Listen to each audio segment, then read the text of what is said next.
Kitchen, we go big, like our huge, crunchy, juicy, never frozen chicken tenders with an extra large serving of Parker's signature sauce at Parker's Kitchen. Live from Augusta, you're watching News 12 at 6 o'clock. Good evening. You made it to Friday. I'm Zaina Halliburton. And I'm Will Rio. Storms could affect your plans heading into this weekend, which is why we're kicking things off by checking in with your First Alert Chief Meteorologist, Riley Hill. And Riley, a First Alert has been issued for tomorrow. What are you looking out for? Yeah, guys, I think severe thunderstorms are going to be a little bit higher threat for us heading cast in just about 10 minutes. Thanks, Riley. Tomorrow marks 1 week since Columbia County Deputy Brandon Sykes was killed in the line of action conducting a traffic stop along I-20. Now, family and friends are preparing for his funeral. The procession for Monday's here on your screen. It'll start at Poteet Funeral Home on Davis Road at 11:20 in the morning. From there to proceed through Washington Road to Ronald Reagan Drive, Evans Town Center Boulevard, and finally onto Main Street. The funeral will start at noon at the Columbia County Performing Arts Center. The Sheriff's Office says they're grateful for the show of support since Saturday's tragedy. You'll be able to line the procession on this route. Augusta Prep this morning honoring Deputy Sykes with a celebration of life. Sykes was a deputy at the school since 2023, and his absence has left a strong impact on the students and staff. Together, they prayed for Deputy Sykes in the area he loved best, outside. Being outside mattered. He loved being outside. He would walk through campus and often be seen with his smile, and so it was important again to be outside together. And we sang a song in the celebration of life, and that really lifted our spirits. And then the officers, actually, the Sheriff's Department officers who are part of our rotation, some of them showed up, and it was a moment of just coming together and giving comfort to one another. Another person, Deputy Gavin White, was injured in Saturday's attack. He was shot in the face and underwent multiple surgeries this week. In an act of community support, hundreds of local blood donors helped replenish Shepherd Community Blood Center's supply. The center also donated $20 for each donation made to the two families. And today we learned Shepherd raised $8,240. That totals out to 412 donations made just Tuesday and Wednesday of this week. Yesterday afternoon, we learned that Deputy White was released from the hospital and is now recovering at home. The Sheriff's Office says Deputy White has been in good spirits, and the community's continued prayers and support are greatly appreciated. Ahead of Monday's funeral, the Shield Club is doing everything it can to support the families of both Sykes and White. It's comprised of volunteers that supports police officers, firefighters, and first responders in times of need. Most recently, they've donated $22,000 to the Richmond County Sheriff's Office to buy 2 canines. Your Sydney Hood has more on how the Shield Club is stepping up. When there's a need, the community answers.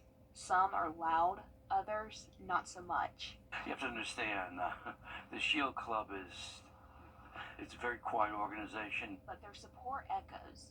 Means a lot to a lot of people, especially first responders that are hurt or killed on the job.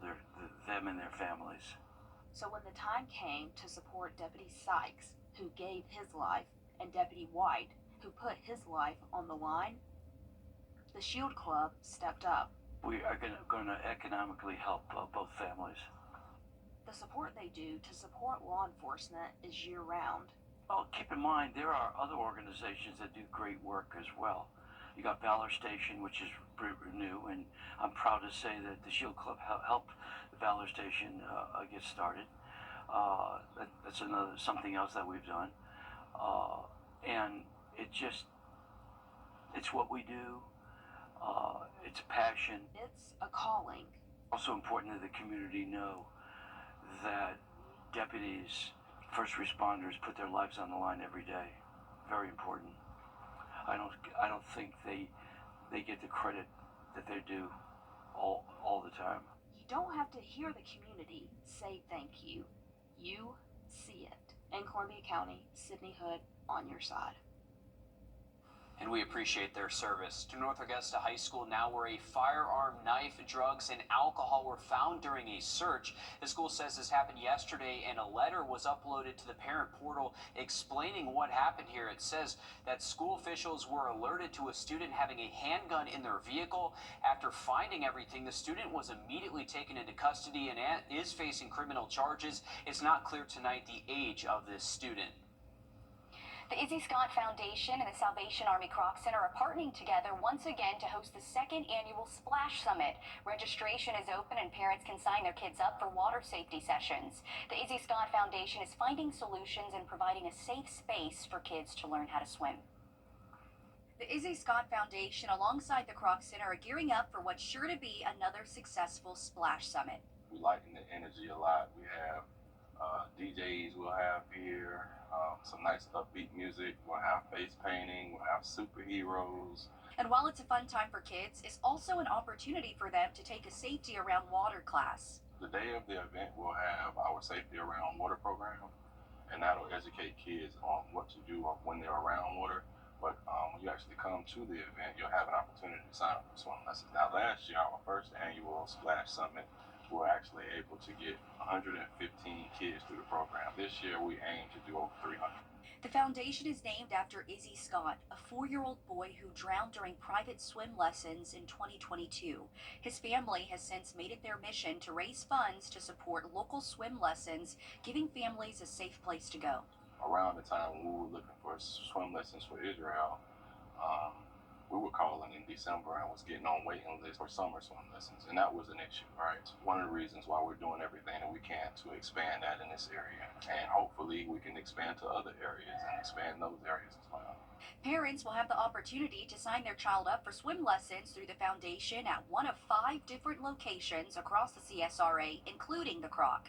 It's such a beautiful way to give back to the community, especially with an organization like the Izzy Scott Foundation that dealt with such a tragedy, and we're able to make something so beautiful from that. And so we're really honored to be working with them. It's a fun event with an important message. Israel, just like every other child, loves to play around water, and the best thing that you can do for your child is put them in swim lessons so that when they are playing around water, they can do it safely. The Izzy Scott Foundation is partnering with the Croc Center, the Augusta Aquatic Center, Burke County Family Y, and the Henry Brigham and Bernie Ward Community Centers to offer swimming lessons. Their goal is to get over 300 kids through swim lessons this year. The foundation also making a difference through Izzy's Law legislation passed that requires guidelines for private swim lessons and instructors. And Will, this is actually something that you took a closer look at. Absolutely. 12 on Your Side Investigates was actually the first to uncover that Georgia had no guidelines in place for private swim instructors. It's such an important law for so many families trying to teach their children a life-saving skill. It is very important. And we're thankful for what they're doing, giving families a safe place to go, just like the Splash Summit, again, completely free, but they do ask that you register because space is limited. It's taking place May 10th at the Croc Center from 9 to 1. If you want to register, if you'd like to donate toward the foundation, we have all of the information on our website. And there are resources for you to sign your child up for free or low-cost swim lessons in our area. The YMCA is in Wilson, Aiken, Burke, Thompson, and Barnwell counties are each holding a Safety Around Water Week. Events in a few weeks from May 19th to the 23rd. Children ages 3 to 12 can learn general water safety and how to swim in 1-hour time slots. And the best part is, this is all free for you. We'll have the link to register on our website. The deadline to apply is May 20th, but you'll want to sign up sooner than later so you're guaranteed a time slot. And then the city of Aiken is offering public pool swim lessons for $30 each. This is for kids ages 5 to 17, and there's a special class for children with disabilities. Registration for that's open right now. Again, we have all of this information on wrdw.com. Well, guys, not good news to report. We have a horrible hailstorm in central Edgefield County right over peach country. Please pray for our peach farmers. Hopefully this is not impacting them too hard, but this is a severe thunderstorm warning moving towards Johnston next, away from downtown Edgefield. Update on radar and our first alert tomorrow, just after the break. And we'll keep an eye on that. Thanks for that, Riley. The Spring Greek Fest is in downtown Augusta right now. Luckily, it doesn't look like they're dealing with any weather. We have a look at some dancing, some good food coming up after a short break. Time and Temp, brought to you by your First Alert weather team. I've had a Sunday for you in just a little bit. Thanks for that, Riley. We're taking you now live to downtown Augusta for the annual Spring Greek Fest. I don't know if Kayla's paying attention because she's too busy grilling there at the Holy Trinity Greek Orthodox Church there on Telfair Street. Kayla, what do we have going on here? Okay, so yeah, last time I was here, I was flipping the pita. Now I'm doing the lamb, and I'm actually a little stressed out. This is hard. I don't know how you guys do this all day. All right, so I'm done with that. I've got the lamb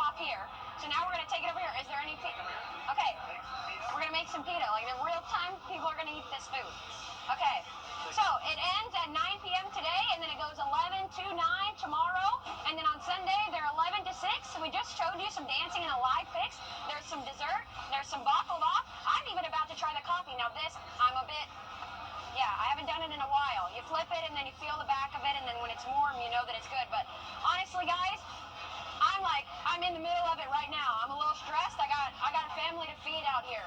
So food, dancing, what could you ask for? And your meal might be made by me tonight. So I'm flipping this pita. All I gotta say is come have a good time until 9. Like I said, it's a free event. Come enjoy some food here at the Holy Trinity Greek Orthodox Church on Telfair Street. Guys, I don't know what else to say. I'm having a good time. I think we saw some chicken earlier. We went to the desserts table at 5 o'clock, and then now we're making pita and we have lamb. So I mean, officially Kayla hungry. is a pro. I think she has now another job in addition to working here at News 12. But Kayla, I would love to try what you're putting together, girl. She's got to bring some back for us, and I don't know if she will because she's too busy flipping pita. Oh, she's got us handled. Okay. Well, again, this is going on all weekend for us, so Kayla's going to be hard at work. Today it wraps up at 9 p.m., so still plenty of time. Weather seems to be cooperating with us in downtown Augusta. Runs tomorrow from 11 a.m. until 9 p.m., so great event. Always a fun event, and it's really a great turnout to see. I mean, when you're waiting in line, it's worth it because you just see everyone walking with plates of food. Smells amazing out there. And again, they do this like twice a year. Yeah, and then also I forgot to mention Sunday it's open from 11 to 6 p.m. as well. So all weekend we have something going on out there. In addition to the Spring Greek Festival, there are plenty of events going on no matter the weather this weekend. And that's good news. We're going to fire a few off of them real quick right now. You can check out our community calendar on wrdw.com for a full list of what's going on. Just a few weeks after the Foodies Food and Culture Festival blew us away right in Augusta, it's now in downtown Aiken. From tonight through Sunday, you can visit more than 25 food trucks with a huge variety of cultural cuisine.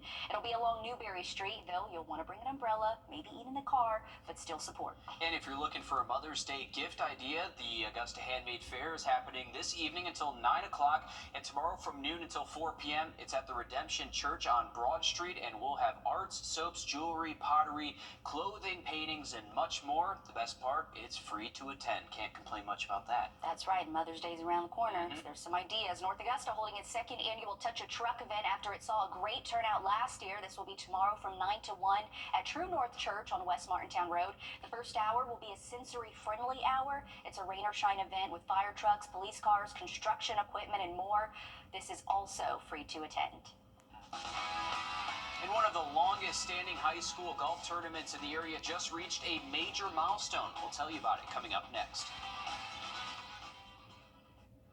First Alert Radar, powered by Jim Hudson Automotive Group. Memorial Day saving on your sideline. Sponsored by Chandler Law Firm. The best high school golfers are in Aiken this weekend, all playing for a spot as the next champions of the Southern Cross and arguably the Southeast. The high school golf tournament has a reputation that pulls its own weight. The Southern Cross is about 3 times the age of the golfers currently playing it, 50 years. Most times when people ask me about the Southern Cross, I always refer to it as kind of like the masters of high school golf.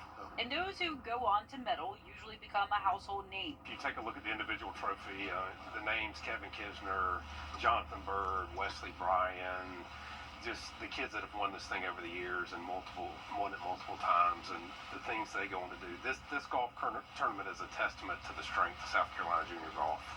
It always has been. Its name spoken far outside the confines of the CSRA. We go to tournaments with South Aiken and other places. Everybody asks me, hey, what do we got to do to get into this tournament? Do you have any sway to get us? I'm saying, no, we got to apply just like you do. So it's one of those everybody wants to get into and play, and I think that's what makes it last so long.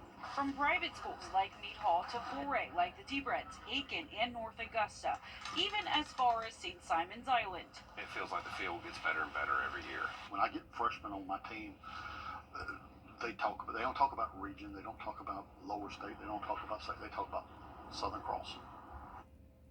South Aiken won back in 2013. That was their 6th title. The last time an area golfer won the individual title was Jake Carter from the T-Breads in back-to-back years, 2015 and 2016. Okay, on to baseball now. Joe is over at Harlem where the Dogs are in an unusual circumstance this time of year, playing a Game 3. Thursday night, the thing that nobody thought could happen finally did happen. Harlem's baseball streak of 44 straight wins came to an end. Game 2 was only decided by 1 run. Nonetheless, it has brought us here to Jimmy Lewis Field once again Friday afternoon for Game 3 between the Wildcats and the Bulldogs. The winner moving on and the loser going home. Harlem would love to hang their heads on that 44-game win streak that was snapped, but their priority right now is putting together a new one that they hope will end with their 3rd straight state championship victory. We'll have more from Game 3 between Harlem and Whitewater, all new on News 12 at 10 and 11. So I just got a text from their AD. They said that they won 5-2. That game just wrapped up. Joe's going to have those highlights at 10 and 11. ARC Soccer and Aquinas Boys Soccer also played tonight. Plenty of games in the GHSA. All right, thanks for that, Alyssa and Joseph. Take a look at our 3-degree guarantee brought to you by Tub Doctor. Our forecast, 87, actual high 89, $50 more headed towards the Kevin and Brittany Kisner Foundation. Now look at radar in that 7-day just after the break. North Augusta, you can't handle the roof. At Lionel Smart, the step counter, the sport mat, and wireless remote. Call now. When you're on the go, Circle K is on the way. Grab something fresh, fast, for just $3, $4, or $5. Whether you're finishing a long night, about to start your day, or just grabbing a quick bite, you'll always find a fresh meal deal ready to go. Easy, fast, and affordable. Get a meal deal at Circle K today. At participating locations, visit CircleK.com for details. For the best in Welcome back in, folks. Remember, we are tracking a very strong thunderstorm through Edgefield and Saluda County. This is producing over quarter-size hail, so unfortunately impacting a lot of our peach farmers there in that part of our region. So stay safe tonight. First alert still in effect on Saturday. Thanks for tracking that for us, Riley. We're back live on 26 News at 7. And for News 12 at 10 and 11 o'clock. Thanks for watching.